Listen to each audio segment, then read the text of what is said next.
부활의 아침 예배하는 우리들에게 주님께서 은혜와 평강 내려주시기를 바랍니다. 오늘은 욥기 1장입니다. 내 종 욥을 주의하여 보았느냐, 이런 제목으로 말씀 전하겠습니다. 오늘은 성경의 인물 가운데서 고난의 대명사죠, 욥에 대해서 좀 잠깐 이야기를 나눠보고자 합니다. 설교를 하기 전에 먼저 분명히 해둘 것이 있는데요, 욥은 역사 속에 실제 했던 인물이라고 하는 점입니다. 성도들 중에서도요, 욥기를 소설로 아는 사람들이 있어요.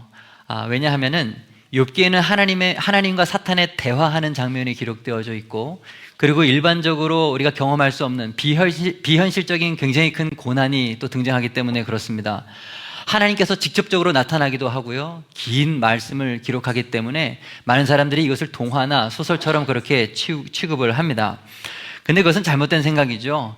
욥기에 기록된 모든 내용은 역사 속에 실제로 일어났던 일입니다. 성경이 그것을 증거해요. 에스겔 14장 14절 말씀을 보면 에스겔 선지자는요, 욥을 노아와 다니엘과 함께 언급하면서 실제 인물로서 지금 대하고 있는 것을 우리가 볼 수가 있습니다. 야고보서 5장 11절에도 욥의 인내를 들었다라고 하는 표현이 나오죠. 야고보 사도도 인내의 모델로서 지금 욥을 이제 들고 있는 것입니다. 여러분, 욥은 실제 존재했던 인물이지 동화 속에 어떤 꾸며진 그런 인생이 아니에요. 일반적으로 성경학자들은 욥을 아브라함과 동시대의 사람으로 보거나 그거보다 조금 후대의 족장 가운데 한 사람으로 그렇게 추정을 합니다. 그가 겪었던 모든 일들은 사실이고요, 오늘 우리의 이야기라고도 할 수가 있겠습니다. 여러분, 욥은요, 이 땅 위에 있는 모든 성도들을 대표하는 인물입니다. 욥기 주제는 무엇이죠? 의인의 고난입니다. 아주 어려운, 해석하기 어려운 그런 질문들이죠. 예수님 믿으면 모든 것이 잘 되어야 되는 것이 아닌가라고 하는 의문, 이 세상에 창조주시고 전능자이신 하나님 잘 섬기면 건강해야 되지 않겠는가, 자식도 잘 되고 기도 제목도 응답이 되고 가정이나 사업이나 모든 것이 형통하게 되는 것이 아닌가, 왜 그런데 우리에게 문제가 있는가. 반대로 하나님 잘 믿지 않거나 악한 사람에게는 하나님이 반드시 심판을 내려야 하는데 왜 이 땅에서는 그런 모습을 잘 보지 못하는가. 악한 사람들이 왜 그렇게 부자가 많고, 왜 이렇게 선하고 의로운 사람들 중에도 힘들게 가난하게 살아가는 사람은 또 왜 그렇게 많은가. 하나님이 정말로 이 세상을 통치하신다고 한다면 왜 이 세상이 이렇게 엉망진창처럼 보이는가. 하나님이 정말 왕이 맞나, 하나님은 정말 이 세상을 통치하고 계시는 분이 맞나, 이런 인생의 문제들이 우리들에게 있죠. 욥기는 이러한 인생의 문제들에 대해서 답을 주는 책이에요. 먼저 욥기는요, 욥이 누군지를 우리들에게 가르쳐 주는데 1절을 보면 우스 땅에 욥이라 불리는 사람이 있는데 그 사람이 온전하고 정직하여 하나님을 경외하고 악에서 떠는 자다라고 설명을 합니다. 여러분, 하나님 보시기에 이랬다는 거예요. 얼마나 훌륭한 사람인지 가늠이 되시죠?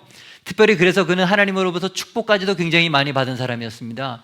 2절과 3절 말씀을 보니까 자식이 10명이나 됐고요, 양이 7,000마리, 낙타가 3,000마리, 별로 놀라지도 않으시죠? 소가 500결이, 암나귀가 500마리, 종도 많이 있었다. 이 세상 그 누구와도 비교할 수 없을 정도로 많은 재산을 가지고 있었던 게 욥이었습니다.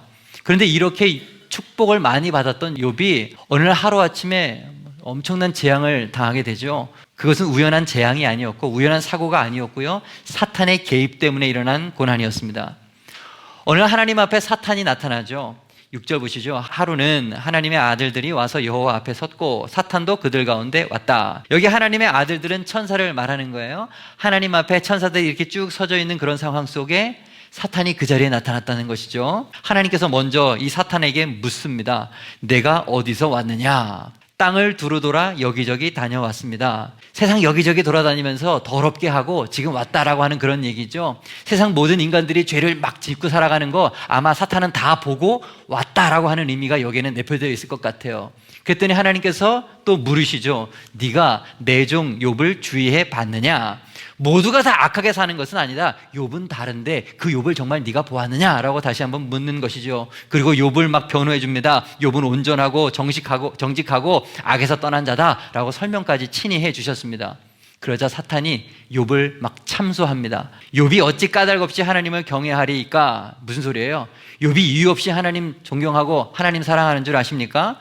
하나님께서 그의 집을 잘 보호해 주시니까 그렇죠. 하나님께서 그에게 복 내려 주시니까 그렇죠. 만약에 그 모든 것들을 거둬가신다면 그는 분명 하나님을 경외하지 않고 하나님을 욕할 것입니다. 그에게 있는 소유물들 내가 한번 뺏어 볼까요?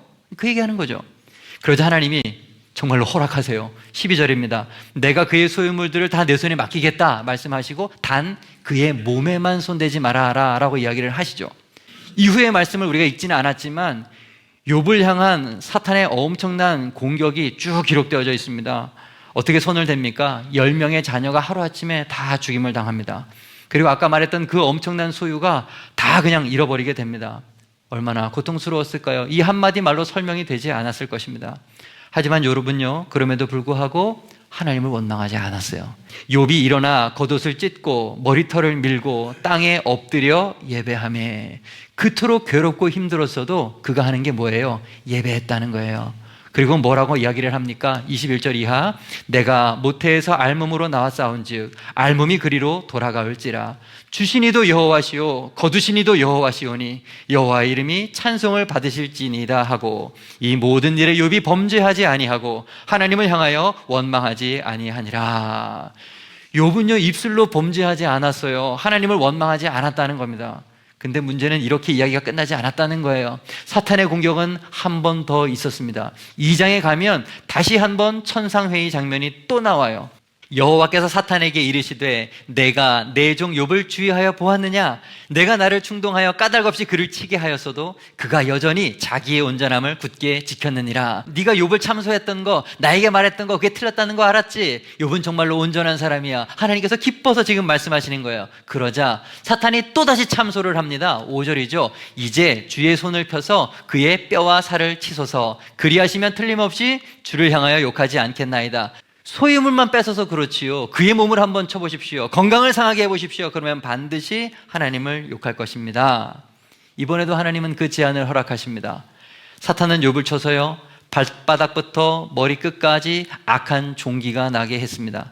얼마나 가려웠는지 욥은 질그릇 조각 가지고 몸을 박박 긁었다고 그랬어요. 옛날 성경에는 뭐라고 되어 있죠? 기와 조각을 가지고 그 이만한 그런 기와 조각 갖고 자신의 몸을 긁었다. 이 가려움 때문에 견딜 수 없어서 그랬다는 거예요. 참으로 비참한 신세가 된 것이죠. 욥의 아내까지도 하나님 저주하고 죽으라 악담을 하면서 욥을 떠났습니다. 그럼에도 불구하고 욥은 이번에도 입술로 하나님께 범죄하지 않았어요. 그가 이르되 그대의 말이 한 어리석은 여자의 말 같도다. 우리가 하나님께 복받았은즉 화도 받지 아니하겠느냐 하고 이 모든 일에 욥이 입술로 범죄하지 아니하니라. 끝까지 욥은 믿음을 지켰던 것입니다. 그 뒤로는 욥의 친구들이 등장하죠. 욥이 큰 고난을 당했으니까 위로하기 위해서 친구들이 찾아왔던 겁니다. 그런데 그러한 친구들의 말이 욥의 마음을 오히려 더 아프게 했죠. 욥과 친구들은 그렇게 논쟁을 하게 됩니다. 욥이 왜 이렇게 고난을 받는가? 논쟁은 길게 이어지게 됩니다. 친구들은 욥이 무언가 잘못했기 때문에 하나님이 심판한 거라고 그를 정죄하고 욥은 그것 때문이 아니라고 자꾸 항변을 합니다. 그들의 싸움은 멈추지를 않죠. 결국 하나님이 나타나십니다. 서로 내 말이 맞다 주장하던 양쪽들에게 하나님은 당신의 위대함을 보여주시면서 그들의 입을 닫게 하세요. 그리고 고난 중에 끝까지 인내한 욥에게 2배의 축복을, 과거보다도 2배의 축복을 더 주시면서 욥기 전체의 이야기는 마무리가 됩니다. 저는 오늘 본문 중심으로 좀 은혜를 몇 가지 나눠보고 싶은데요. 먼저 말씀드리고 싶은 것은 사탄의 존재에 대해서 여러분과 함께 이야기 나누고 싶습니다. 질문 먼저 드릴게요. 여러분은 사탄의 존재를 정말로 믿고 계십니까? 우리가 신앙생활을 바르게 하기 위해서는 하나님에 대해서도 바르게 알아야겠지만 하나님을 대적하고 우리를 죽음으로 몰아넣는 이 사탄이라고 하는 존재도 반드시 바르게 알아야 합니다. 사탄은 원래 하나님께서 당신을 위해서 창조한 천사였어요. 이 세상 그 어떤 것보다도 아름답게 지혜롭게 이 천사를 만들었어요. 하지만 이러한 천사가 교만해졌죠. 사탄이 됐어요. 하나님과 같아지려고 높은 자리에 앉으려고 했고 결국 반역을 일으켰죠. 이사야 14장과 에스겔 24장을 보면 사탄의 이러한 교만과 타락에 대해서 묘사하고 있습니다. 너 아침의 아들 계명성이여 어찌 그리 하늘에서 떨어졌으며 너 열국을 엎은 자여 어찌 그리 땅에 찍혔는고 내가 내 마음에 이르기를 내가 하늘에 올라 하나님의 뭇별 위에 내 자리를 높이리라 내가 북극 지폐의 산 위에 앉으리라 가장 높은 구름에 올라가 지극히 높은 이와 같아지리라 하는도다. 나도 하나님과 같이 그 높은 자리에 올라서 그렇게 되겠다라고 그가 교만한 마음을 품었다는 것이죠.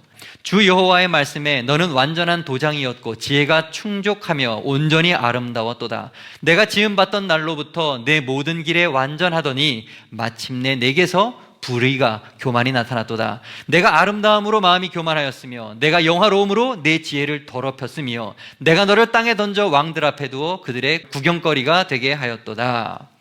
여러분, 하나님은요 이렇게 교만하고 스스로 높은 채 했던 사탄을 결국 천국에서 추방한 것입니다. 그렇게 추방당한 사탄은 하나님을 대적했고 또 다른 영적 존재인 사람들을 죽이기 위해서 평생을 살아가는 인생이 되었습니다. 오늘 7절 말씀을 보면 사탄은 땅을 두루 돌아다니면서 여기저기 다녔다라고 했습니다. 이것은 베드로전서에 있는 말씀과 아주 일맥상통하는 내용이죠. 마귀가 우는 사자같이 두루다니며 삼킬 자를 찾는다. 여러분, 사탄은 어느 한 곳에 머물러 있는 존재가 아닙니다. 전 세계를 누비면서 전 세계를 활동 부대 삼아서 사람들을, 그 영혼을 죽이는 일을 하는 거예요. 예수님도 사탄을 뭐라고 이야기했습니까? 세상의 임금이라고 표현을 하셨습니다. 임금이 뭐예요? 지도자, 통치자라는 거 아닙니까? 사탄은 이 세상을 죄악으로 지배하는 자입니다. 다시, 사탄은 이 세상을 죄악으로 지배하는 자입니다. 예수님께서 공생애 하기 전에 40일 동안 광야에서 금식 기도를 하신 적이 있었는데 그때에도 사탄은 예수님에게 나타나서 시험했죠. 그러면서 뭐라고 말했어요? 만일 내게 엎드려 경배하면 이 모든 것을 내게 주리라.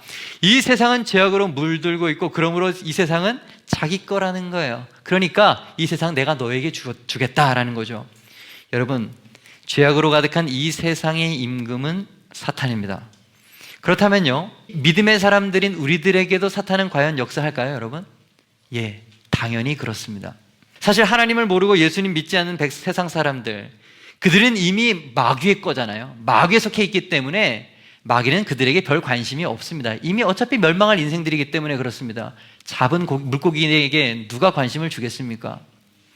사탄은 오히려 믿는 자들에게 눈을 돌리는 것이죠. 언제 잡아먹을까? 언제 하나님께 속한 자들을 내 종으로 만들까? 거기에 혈안이 되어 있는 것입니다. 8절, 하나님께서 사탄에게 말씀하셨죠. 내가 내 종 욥을 주의하여 보았느냐? 이렇게 말씀하신 것은요, 사탄이 이미 이 욥을 눈여겨보고 있다는 것을 알고 있기 때문에 이렇게 말씀을 하시는 거예요. 예. 여러분, 사탄은 교회도 역사하고 성도들 사이를 헤집고 다니면서 우리를 멸망으로 이끌고 있습니다. 택한 자로도 뒤흔드는 게 사탄의 일이에요. 마태복음 16장 말씀을 보면 예수님이 장차 십자가에서 고난당하실 것을 제자들에게 말씀하셨을 때 베드로가 주님을 말리죠. 주여, 그리하지 마옵소서. 이 일이 결코 주께 미치지 아니하리이다. 그러자 예수님이 베드로에게 뭐라고 그러셨습니까? 사탄아, 내 뒤로 물러가라. 너는 나를 넘어지게 하는 자로다. 사탄은 예수님의 수제자였던 베드로까지도 공격하는 존재라는 것을 잊지 마시기를 바랍니다. 사탄은 오히려 거룩한 신자를 목표 삼아요. 예. 사탄은 거룩한 신자를 목표 삼습니다. 오늘 욥을 생각해 보십시오. 왜 욥이 사탄의 타겟이 되어서 고난을 당해야 했습니까? 욥이 무슨 죄를 지은 것이 있습니까? 아니요, 욥은 죄 지은 것이 아무것도 없습니다. 온전했고 정직했고 하나님을 경외했고 악에서 떠난 자라고 성경은 그를 묘사합니다. 그럼 대체 왜 사탄은 욥을 공격할까요? 역설적이게도 그의 의로움 때문에 그런 거예요. 그의 의로움 때문에 오히려 욥을 더 공격하는 것입니다. 너무 바르게 잘 믿어서 사탄이 욥의 그러한 의로움을 시기하고 질투한 것이죠. 욥을 참소하는 것이고 그에게 고난을 주어서 어떻게든 넘어뜨리려고 하는 것입니다. 여러분, 욥은요, 오늘날 성도들을 대표하는 거예요. 사탄이 욥을 괴롭히는 것은 사탄이 오늘날 성도들을 무고히 괴롭히고 우리를 넘어뜨리려 하는 것을 우리들에게 보여줍니다. 우리 그리스도인들은 욥과 같은 존재들입니다. 욥이라고 하는 그 이름 속에는 박해받는 자, 미움받는 자라고 하는 뜻을 가지고 있어요. 여러분, 그리스도인들은 세상으로부터 미움을 받는 사람들이에요. 예수 믿는 사람들은 세상으로부터 핍박받는 자들임을 잊지 마십시오. 너무 불합리하고 속상하지만 사실입니다. 우리가 말씀대로 의로운 삶을 산다고 해서 세상에서 고난을 피할 수 있는 것은 아닙니다. 오히려 의로운 삶을 살려고 하면 할수록, 하나님의 말씀대로 살려고 노력하면 노력할수록 사탄의 시기와 질투는 더 커지고 더 큰 시련을 당할 가능성도 커집니다. 성도는 이것을 분명히 알아야 합니다. 나에게 왜 이렇게 고난이 많이 있는가? 정말로 말씀대로 살고자 하는 자에게는 어려움이 진짜로 옵니다. 특별히 사탄의 종로로 타던 자가 이제 하나님의 백성이 되기로 결단한 사람들, 새 가족들에게 더 악한 자들의 공격은 커지는 것입니다. 디모데후서 3장 12절, 무릇 그리스도 예수 안에서 경건하게 살고자 하는 자는 박해를 받으리라. 경건하게 살고자 하는 자는 이 세상에서 박해를 받습니다. 왜 내가 이 세상을 살아갈 때 아무런 고난이 없을까? 왜 내가 이 세상 사는데 불편함이 하나도 없을까? 세상과 동화되어서 그런 것은 아닐까요? 세상과 차이점이 없어서 그런 것은 아닐까요? 우리 자신을 가만히 돌아볼 수 있기를 바랍니다. 베드로전서 4장 12절과 13절 말씀입니다. 사랑하는 자들아, 너희를 연단하려고 오는 불시험을 이상한 일 당하는 것 같이 이상히 여기지 말고 오히려 너희가 그리스도의 고난에 참여하는 것으로 즐거워하라. 이는 그의 영광을 나타내실 때에 너희로 즐거워하고 기뻐하게 하려 함이라. 아멘. 여러분, 고난을 당할 때 그것을 그리스도의 고난에 동참한 것임을 알고 기뻐하십시오. 마지막 날에 그것 때문에 주님 앞에 서서 위로를 얻게 될 것입니다. 거룩해지고자 하는 열망 때문에 이 땅에서 사탄에게 고난을 당한다면 그것만큼 큰 복은 없는 것입니다. 자신이 당하는 고난을 이상하게 여기지 말고 당연히 받을 수 있는 우리가 되기를 바랍니다. 그래야 성숙한 그리스도인이에요. 사탄이 주는 고난 앞에서도 인내하면서 더욱 끝까지 주님을 붙들고 영적 전쟁에서 승리하는 새생명 배단이 모든 성도 되기를 간절히 바랍니다. 다음으로 9절에서 우리가 또 한 가지 교훈을 삼을 수가 있는데요, 여기 보면 사탄이 여호와께 대답하여 이르되 욥이 어찌 까닭 없이 하나님을 경외하리까, 이렇게 얘기를 합니다. 사탄이요, 지금 욥의 믿음을 참소하고 있잖아요. 욥이 하나님을 경외하는 데는 그만한 이유가 있다고 말을 하는 것입니다. 하나님이 뭐 주셨으니까, 욥이 자기에게도 유익이 있으니까 하나님 열심히 섬기는 거 아닙니까? 지금 그렇게 지금 얘기를 하고 있는 것이죠. 여러분, 사탄의 이 말은 사실 굉장히 뼈 있는 말이에요. 우리 이 말을 잘 들어야 합니다. 성도들 가운데 적지 않은 사람들이 하나님을 섬기되 까닭이 있어서 주님을 섬깁니다. 하나님 그분 자체를 사랑해서가 아니라 뭔가 인간적인 목적을 가지고 뭔가 자신에게 돌아오는 유익이 있어서, 까닭이 있어서 주님을 섬겨요. 여러분의 신앙은 어떻습니까? 왜 하나님을 섬기고 있습니까? 오늘 본문의 사탄의 말처럼 뭔가 목적이 있어서, 까닭이 있어서 신앙생활을 하는 것은 아닙니까? 여러분, 구원받은 우리는요, 까닭 없이 하나님을 경외해야 합니다. 십자가의 그 피가 나의 죄를 대속해 주신 피라는 것만으로, 그분의 부활하심이 나에게 생명을 주셨다는 그것만으로 그저 감사하고 찬양하는, 이유 없이 하나님을 경외하는 우리가 되어야 할 줄로 믿습니다. 신앙은 이해타산적인 거래가 아니에요. 창조주 하나님에 대한 피조물의 감사, 피조물의 헌신, 사랑, 이것은 지극히 당연한 것입니다. 창세기 22장에 보면 아주 유명한 사건 한 가지가 나오는데, 아브라함이 그의 아들 이삭을 바치는 이야기가 나와요. 여호와께서 이르시되 내 아들 내 사랑하는 독자 이삭을 데리고 모리아 땅으로 가서 내가 내게 일러준 한 산, 거기서 그를 번제로 드려라. 이삭은요, 아브라함이 100세 때 얻었던 아들, 유일한 아들이었습니다. 그런데 하나님이 그를 번제 제물로 하나님께 드리라고 하셨어요. 그때 아브라함이 어떻게 행동했습니까? 그대로 순종했습니다. 믿음이 변하거나 흔들리지 않았습니다. 아침 일찍 일어나서 나귀의 안장 지우고 이삭을 데리고 번제에 쓸 나무 패어다가 길을 떠났어요. 3일째 모리아산에 도착을 했다고 했습니다. 3일이라고 하면요, 충분히 마음을 돌이킬 수 있는 그런 시간이었지만 그는 변하지 않았습니다. 이삭을 결박했고 제단 위에 아들을 올려놓았습니다. 칼을 높이 들고 내리치려고 하는 그 순간 하나님이 아브라함을 말리죠. 여호와의 사자가 하늘에서부터 그를 불러 이르시되 아브라함아 아브라함아, 그 아이에게 내 손을 대지 말라. 그에게 아무 일도 하지 말라. 내가 내 아들 내 독자라도 내게 아끼지 아니하였으니 내가 이제야 내가 하나님을 경외하는 줄을 아노라. 여러분, 하나님은 아브라함에게 그의 무조건적인 신앙, 무조건적인 사랑을 확인하고 싶으셨던 거예요. 내가 너에게 아들을 주어서 네가 나를 사랑하는 것이 아니라는 것, 그것을 하나님은 알기를 원하셨다는 것이죠. 아무런 축복 없어도, 아니 오히려 알 수 없는 더 큰 고난과 시련이 우리들 가운데 있어도 하나님 앞에 정말로 우리가 순종하는 신앙을 가지고 있는지를 하나님은 보기를 원하시는 것입니다. 하나님이 원하시는 것은 절대적인 신앙이에요. 조건적 신앙이 아니라 절대적인 신앙이네요. 하나님은 물질이나 명예나 그 어떤 것도 하나님과 우리 사이의 사랑의 원인이 되기를 원하지 않으시는 것입니다. 하나님께서 우리를 사랑하시는 것이 우리의 겉모습이나 출신이나 그 어떤 조건 때문이 아니라 무조건적인 사랑이었듯이 우리도 하나님을 그렇게 무조건적으로 섬기는 것을 하나님은 기뻐하신다는 말이에요. 하박국의 고백을 우리는 잘 알고 있습니다. 이 고백이 우리의 고백이 되어야 되는 것이죠. 비록 무화과 나무가 무성하지 못하며 포도나무에 열매가 없으며 감람나무에 소출이 없으며 밭에 먹을 것이 없으며 우리의 양이 없으며 외양간에 송아지가 없을지라도 나는 여호와로 말미암아 즐거워하며 나의 구원의 하나님으로 말미암아 기뻐하리로다. 아멘.